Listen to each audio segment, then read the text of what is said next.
What's Dave Chappelle been doing with himself? Nothing. This guy screening out season 3. Good to see you. Yeah. Nice try, Comedy Central. Yeah. That's one of their executives. Yeah. We need the dough. Come on. I've been really just relaxing and just trying to stay out of trouble. Right. That's right, because I see, being a celebrity, your realm of getting in trouble is worse than the average person. Mm-hmm. You know what I mean? Like, the average dude got to go out and look for trouble. I'll be sitting around mind my own business, and dude come up, hey, man, you're Dave Chappelle. I'm like, yeah, what's up, man? Hey, I got 12 naked bitches in a hot air balloon. You trying to roll with me?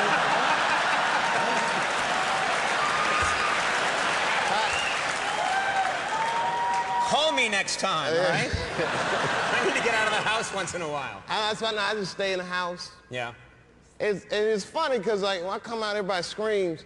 But when I go home, it's not like that. When you go home, I mean, that's the thing that's important to remember, is that when you go home, it's a different situation, right? Yeah, my kids don't even care. They're like, oh, Mr. Promise is back from the road. Did you forget all them toys you promised us, Mr. Promise?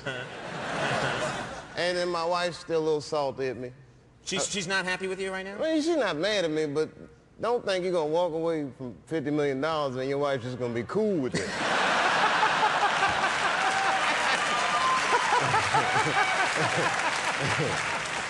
That's an angle I hadn't thought about, yeah. Oh, it's crazy. I thought I was going to get the Jerry Maguire, baby, you can be anything you want to be speech. Yeah. It didn't pan out. No? It was more like Purple Rain around my house. Yeah, I know what it sounds like when the doves cry. Now, okay, I've known you for a long time. You've been coming on our show for a long time. I've bumped into you in the street sometimes in New York. You're a very normal, down-to-earth guy. You really do seem like you're very unaffected by all this. Do you think that's fair? I'm a little weird, but I'm quirky. Yeah. But yeah, my life is pretty normal. Like I get amazed by this too. I was in L.A. doing the Grammys. You know, I wear whack clothes. I'm on TV in a T-shirt now. Mm-hmm. So I had to get some clothes for the Grammys. So I went to one of these nice Beverly Hills stores. They had like a restaurant in the store. I never ate soup at a clothing store before. But it was real baller. And I'm eating soup, and I look across the room, and I see Jessica Simpson. Uh-huh. So I'm like, oh, that's Jessica Simpson. And I was like, oh, wait a minute. I'm famous, baby. So... That's right. You could... Yeah, so you could go up and say something. Well, that's what I decided. Now, I don't normally do this, but it was Jessica Simpson. I said, let me just see, what's going on. So I went up, I'm like, hi, Jessica Simpson. I didn't know what to say. I'm like, my name's Dave Chappelle. I was like, I'm on TV, too. Yeah. And she was like, I know who you are. And I was like, I knew it, bitch. I didn't say that to her.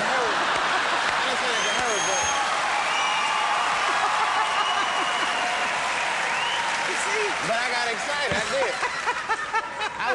I was You like, got excited, yeah. Okay. I was on corn. I was like, well, I'm a big fan of your work, which felt weird saying, because that's not true.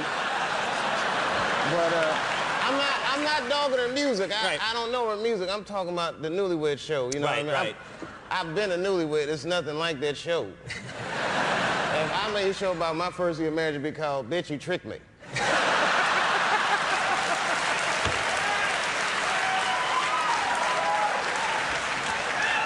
But if you're a fan, you're a romantic fool, yeah. I'm crazy about my wife. That's why I see these jokes about me and my wife.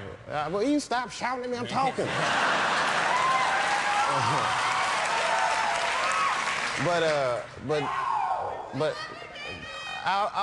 All right, thank you. Yeah. There's the end of the story. Yeah. Well, the crazy part is, she was real nice. If you're a fan of hers, you'll be happy to know she was great. And when I sat back down, as a matter of fact, I was finishing my soup up, and she was leaving. This was crazy. She came up to me as she was leaving. She was like, bye, Dave Chappelle, it's nice to meet you. And she gave me some sugar, just a little. She gave you a kiss? Yeah, which was crazy, because I opened my mouth a little bit. Yeah,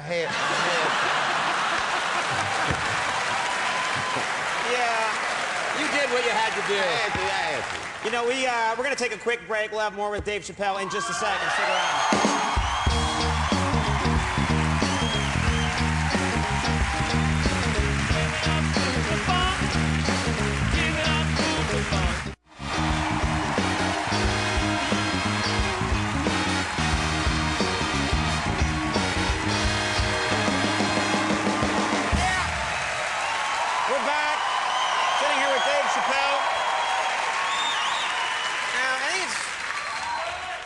into this now, because everyone wants to hear what's been going on. You disappeared for a while. People were saying, "Where's Dave? Where's Dave Chappelle? Where's he going?" And then it turns out you took a trip to Africa. Is that true?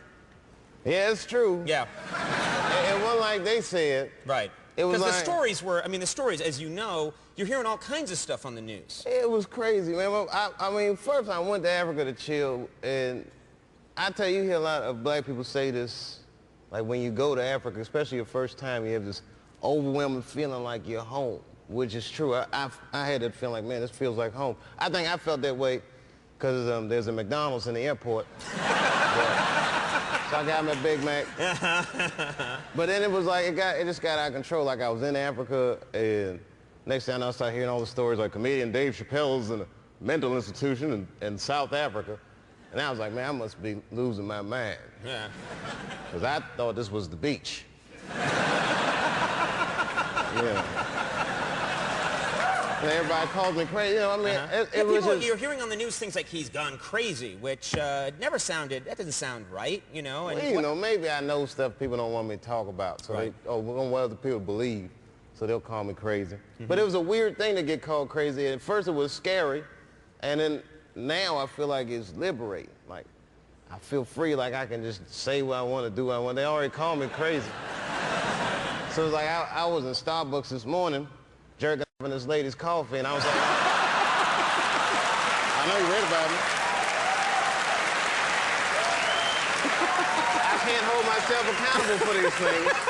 I'm crazy. I can't be held responsible. Yeah. Couldn't control myself. Yeah, yeah. What was there a, I mean, what was the reason that you went to Africa? Was there a reason that you decided to go to Africa? Well, there are a few reasons, but I mean, you know, if you a black dude trying to hide, Africa is a good place. It's a, you know, a lot of cats fit my profile. Yeah. So I was it's like, I'm going to go to Ireland and try and hide Africa. Argy bargy, I had a good time. And another thing I loved about Africa was the people. You know, they were so warm, and like I was talking to them about my problems, and they listened like, they don't know nothing about Chappelle Show.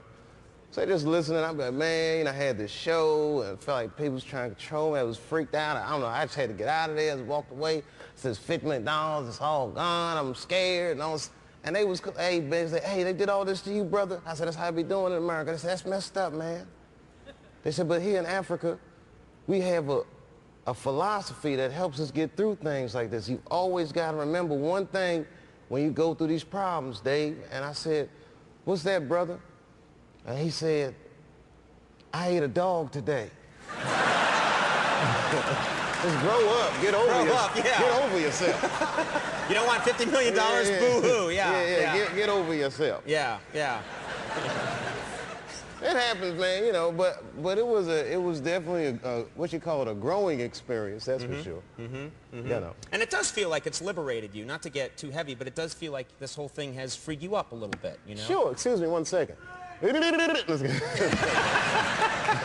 be the clip they use. And I didn't realize this when I said yes, but do you know that tonight I think is my 22nd time on the show. 22nd time. Wow. I've done your show more than Chappelle Show, I think. Well, thanks for having me, man. It's always a rare pleasure, pleasure. Man. Yeah. Pleasure, man. Dave Chappelle, Common's coming up. We'll take a break. We'll be right back.